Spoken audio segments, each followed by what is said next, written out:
Hey, welcome to another Electrical Theology, Esoteric Life Coaching. I am your host, Charles. I am in a different uniform today.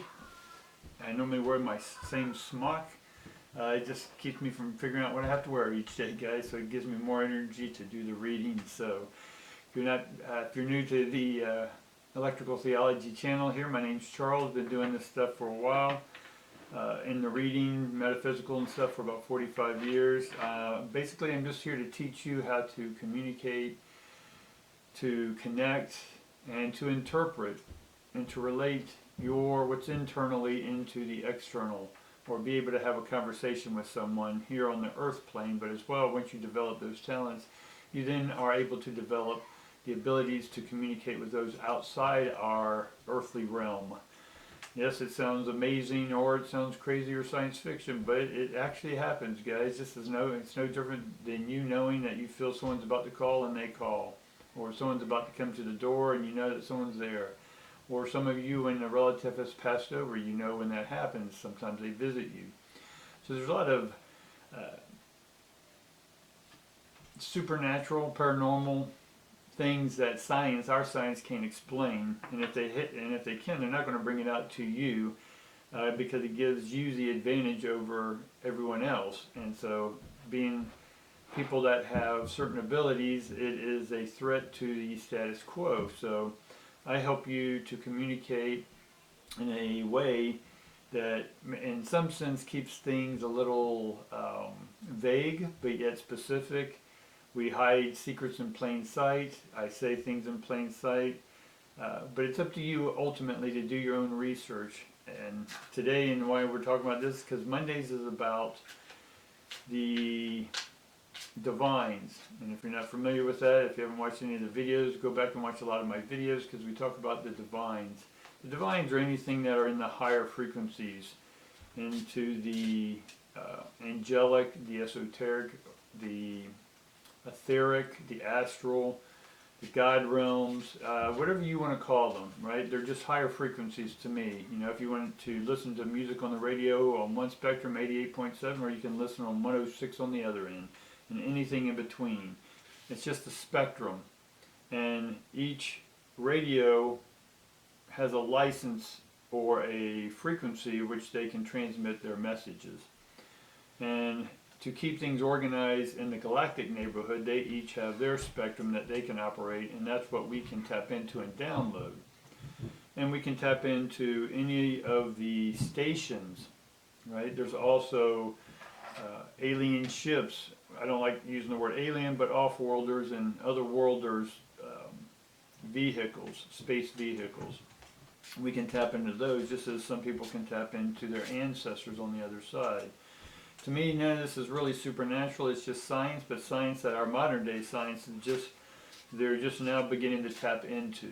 Is it supernatural that we can hone in and hear voices on a radio box? Well, some people thought so back in the old days, but we know better. And so, just as science will continually develop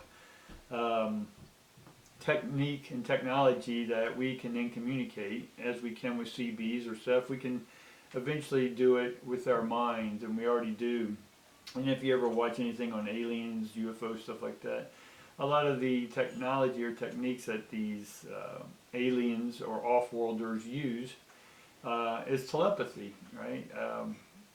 And because misinterpretation, as I say, always happens as soon as you open your mouth. And so the truest communication is with our hearts. And so doing this work, you have to open up your heart, because that is the portal. That is the portal to the other side, or to the other frequency. That's how you tune in or hone into that 88.7 or 106 on the galactic spectrum, if you will. All right, guys, so let's just get on to it. We're going to do our reading. We're going to see what's coming in, what messages from the other side they want us to know about, what's important that we need to know going forward for this week, this month, and even today, hour by hour sometimes. Mondays are about the divines, the higher realms, the God realm, if you will, the astral realms, the archangel realms. Everyone's got their names for them. To me, they're just frequency, guys. This channel is about educating people on how to communicate and convey with an open heart in an unfolding moment who you are and what it is you're here to do, right? So today the energy coming in is very choppy. We have a lot of solar cosmic energy. We have a lunar eclipse, or a lunar eclipse, I believe it is, in Taurus, and we just had Mars, which goes into retrograde. We just came out of Pluto, I believe it is, conjunction. All this is irrelevant to me, guys. It may be important to y'all, which is great, but to me, it's just energies are changing, right? And as they change, we want to be prepared for how that change is going to affect our electromagnetic bodies, and how it's going to affect our emotions, right? Our heart and our minds. So when we want to find out what's coming in on the electrical realm that's eventually going to come to Earth, is what's the best way to be receptive to this energy coming in, right? Sometimes we need to go into a hermit stage. Others we need to be in the active stage. Other times we need to watch our communications. Other times we need to work through our communications or our emotions. And so that energy affects everyone just like alcohol affects everyone differently. Some people can handle it, some cannot. Some will be a great entertainer with it, and others will be a big a-hole about it. And everything in between. So energy is just energy, right? Electricity is electricity that runs through your house. It's irrelevant of what apparatus, be it a refrigerator, a lamp, toaster, whatever, right? Electricity is impartial, it's unbiased, right? It just illuminates whatever whoever or whatever it is needs to plug into it. So by doing these readings, it helps us plug into feeling that energy as it's flowing in, right? And can we regulate it to some degree when it does come in, or be prepared for when it does, so we know if we normally are triggered easily that we may need to take some time away from everyone. We may need to take downtime or meditate more to integrate all this new energy and just be with it, right? You can fight the waves or you can surf the waves, guys. So today we're going to see how the waves of electromagnetism is coming in from the divine, and see if they can give us any information about how it's coming in, and maybe if we can prepare. So the first thing we're just going to do is just lay a couple cards coming in from the top, from those higher realms. And then we're going to see how that's affecting, or what the energy is now here on Earth, and then how the energy coming from above will affect us once it hits us. And so there's going to be things that we need to look out for. And then there's going to be ways that we can help and prevent maybe some catastrophes or drama or trauma even. So we want to see what the divines have for us today. The cards we get are macro cards or major arcana. We have the Devil and the Temperance, and they're both upside down. So how would we interpret that, right? Interpret, communicate, and convey what this message is. Now, all messages aren't meant to be correct or incorrect. They're just information, as if you were to pick up a newspaper and read the newspaper. This is the divine news coming in. News for me is NEWS, which is northeast, southwest, or northeast, west, south. It's just the cardinal compass, which for me is fire, water, earth, and air. So it's all energy that's coming in. And again, that's feeling the energies as you feel them today. How did you wake up today? How was your dream? How was your sleep? When you woke up, were you excited? Well, it's the weekend. Some of you may have been hungover, but internally, how did you feel? Happy, joyous, confused, lost, right? Get an idea of what that energy is. And then we can say, okay, what do we need to do to change this energy, right? What has to happen for this to change? So immediately we get that Devil card. The Devil card in its upright is normally temptation, right? It's its natural state. It's to tempt you to do things. Now, the devil gets a bad rap. The devil is just a persona that we humans give someone else, that when things go bad, it's got to be someone else. It can't be ours, right? The evil that's happening in the world It's not because of the devil, it's because of us humans, right? If you buy into the evil and good, or good versus evil, any of that binary system. For me, it's all electricity. Does electricity shock you sometimes? Absolutely. Or can it warm your house? Absolutely. So energy is energy. The devil is just energy, right? It's there if you want to use it for whatever you want to use it for, bad, or you can use it for good, shadow or light, whatever this binary is for you. For me, I just harness electricity. Does a windmill care if the wind's fast or slow? No, it's going to take whatever the wind is providing and use it. It will regulate that speed. So it's up to us to regulate this energy, and not to blame or fault devils or demons or gods or any of this type of stuff, guys. Take responsibility for your own life. So, but in the normal position, in the normal upright position, the devil is about temptation. When it's reversed, for me, it's more passion. Right? It's about, are you passionate? Are you feeling the passion? And passion for me is passion energy. Are you ready to start being your unique self? Right? Temperance is about balance, right? Which comes right before the devil card. And she's also reversed. So if she's, the normal state would be balance, so she's imbalanced. So we have imbalanced passion, right? Is your passion that's coming in from the other realms conducive to what it is you're trying to get moving here on earth? We have the Ten of Coins, Ten of Pentacles, whatever you want to call them, guys. And this is prosperity. This is money coming in. And so from what I'm seeing is that we're not being tempted. We're ready to pass our ions. And ion is energy. Energy is money, cars, trees. Energy can be whatever. But because it's a money card or a grounding card, this is opening up a passion that's going to make you feel more grounded. And we have the Queen of Swords.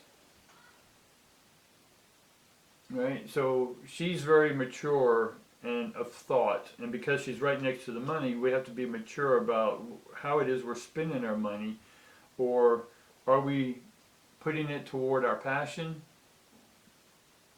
or are we spending it? How will that energy affect us? Right? So immediately we have the Empress, right?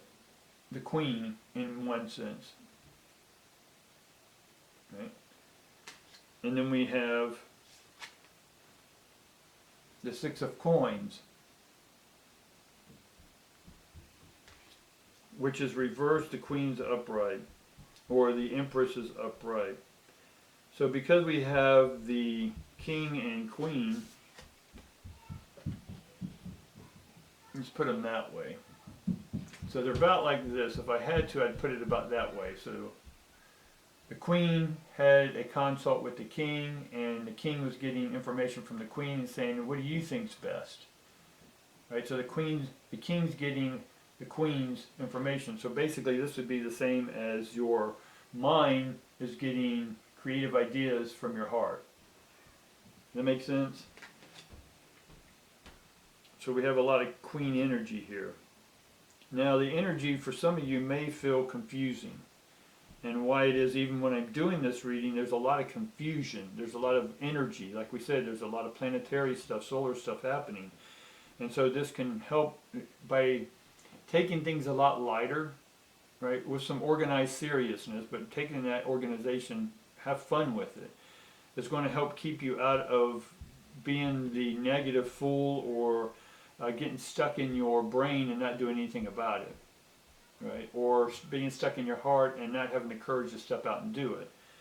And so how that's going to affect us financially, we have the Six of Coins, and sixes are normally balanced. It's 3 and 3, right? Threes are movement, right? So we have two movements, and the movements are balanced.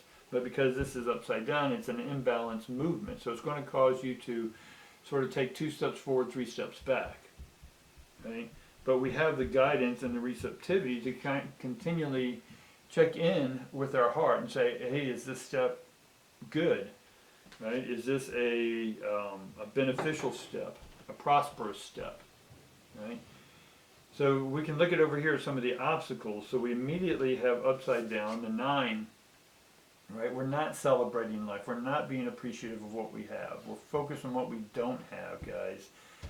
I know things may be rough for some of y'all, right? There's always roughness, right? There's always a real estate market. It's either up or down, but you can make money in both, right? You can make money in any time, but if you get caught up in the current of identifying who you are in your heart and your mind with money, and when money goes up, you're happy. When it goes down, you're sad. Or when the real estate goes up, you're happy. When it goes down, you're sad. No, we aren't of those things, right?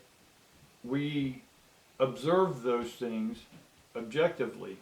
Like the fool's just taking a look around and just going to jump into something once it gets an idea of what it wants. Irrationally sometimes, but it'll jump in. So the 9 of Cups is normally celebration, but we're not celebrating. Why? Because we still need to get order. What comes before the 9? The 8. The 8 of Cups is about organization, right? It's about looking at all the things you have done and extracting, in this case, extracting what works for you and leaving the rest behind. Take what works for you, take that forward, and that's what's going to help you become, or that's what's going to help the money prosper, which then is going to help you take that jump, that leap of faith, whatever you want to call it, to the next step, right? The Knight of Cups is also reversed, right? And so the Knight of Cups is that it's emptying out because it wants to become the king, or in this case, it wants to learn from the Queen and then the king, right? So again, the Page, the Knight, the Queen, the King. So the Knight's ready to not just be a warrior, not just to be a leader on the field, but a leader in their community, right? And who are they best going to learn this from energetically is the Queen. The Queen is going to give them an insight, right, of the hearts and the minds, the concerns of the people. And then she will then have a consult with the king, and the king will then, and they will get over. And that's why this king's upside down right now, the King of Wands, because they're contemplating, because they're still contemplating in the creative process.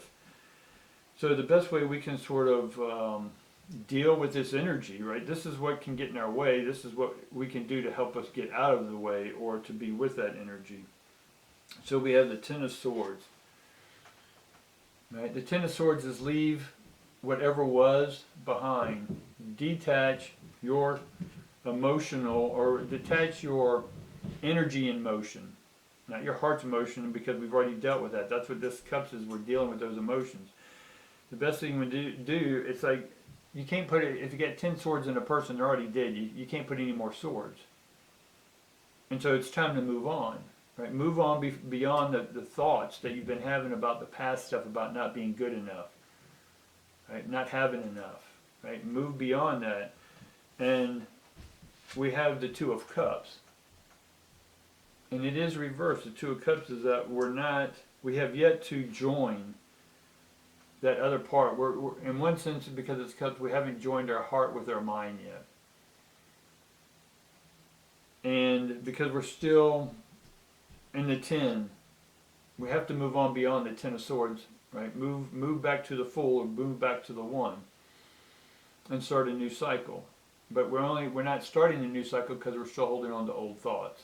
For what reason? You're afraid, the Fool, right? They don't have enough information or knowledge, right? They're afraid of making an irrational decision that can cause them financial hardship, right? Because a lot of y'all may be going through financial hardship right now. Right? There's a lot of stuff changing. The value of what you had is decreasing, right? And it's probably going to get a lot more by the readings I've done in the past. We're going to see another 20 to 40% drop in the stock market. Real estate market is going to drop. These are cycles. Are you prepared for those cycles? Do you have money set aside? If you don't, how can you conserve right now? How can you increase the income? Do you need to get a second job? Do you need to fire or lay off some people to make it through that, right? So the Two of Cups is that we need to not start joining new things right now. In one sense, it's about getting your own stuff together, right? It's about bringing your heart and mind together. It's about dealing with your emotions, right? It's not in this today, right now. It's not about getting other people involved until you get your own stuff evolved, right? We're going to go into more detail here on the extended, but I just wanted to give you a brief overview of sort of the energy coming in. Is coming in from the third family, their mental, in one sense. And it's a minor translation from the lower realms of the highest realms, if that makes sense. We'll go through 7. So there's 7 There's 7 stages to each realm, and so if we had the highest realm, it'd be a 7 within that realm. But we're sort of in the 3s, 4s in that high realm. Again, irrelevant from one point. We just want to see their take on what's coming in, and so we are going to see major parts of your life change. We're going to see your relationships change. So it's about getting rid of the old thoughts, guys, the swords. Get rid of the old thoughts. We can't have any more thoughts about what was, right? Just like the windmill can regulate the wind, you can regulate your thoughts. I'm not trying to tell you to get rid of them, just harness them and say, okay, is this thought beneficial, or is it empowering? Is it helping me move on to the next step, or is it keeping me stuck in the old step? Right? And we're going to look further into that in the extended and see what else the cards are going to tell us, because there's a lot of information here, and I've tried to contain it, and it may have felt jumpy today, maybe to some of y'all, because that's the energy coming in, is jumpy. It's not just one direct energy, it's like 3 waves at once coming in with all the planetary stuff. There's 3 different things, so this would be easily an hour, 2-hour read, right? But hopefully I've given you enough to just say, you know what, energy's coming in. It's going to help you move beyond, right? The 3 of Cups is helping us move on beyond the mental state that we had about something in the past or someone in the state. Because I'm getting a lot of Cups, it's a relationship. You're done with that old relationship, be it you and a job, you and a person, you and whatever. You're done with that relationship, guys. There's no more thoughts. The thoughts you have about that person, place, or thing are your thoughts. It's not really who they are or what that is. It's your thoughts about it. And who controls your thoughts? Who takes responsibility for their thoughts, actions, and emotion? You do, guys. So we're going to look into what else we can do and where else this energy is going to come in. We may throw another spread and see if we can't get a little more clear, defined information about this. All right? So if you want to, links in the description. Like, subscribe, all that stuff. Share this stuff, guys, if you like this stuff. If not, give me a comment. Let me know what else we can do about it, all right? We'll see you tomorrow.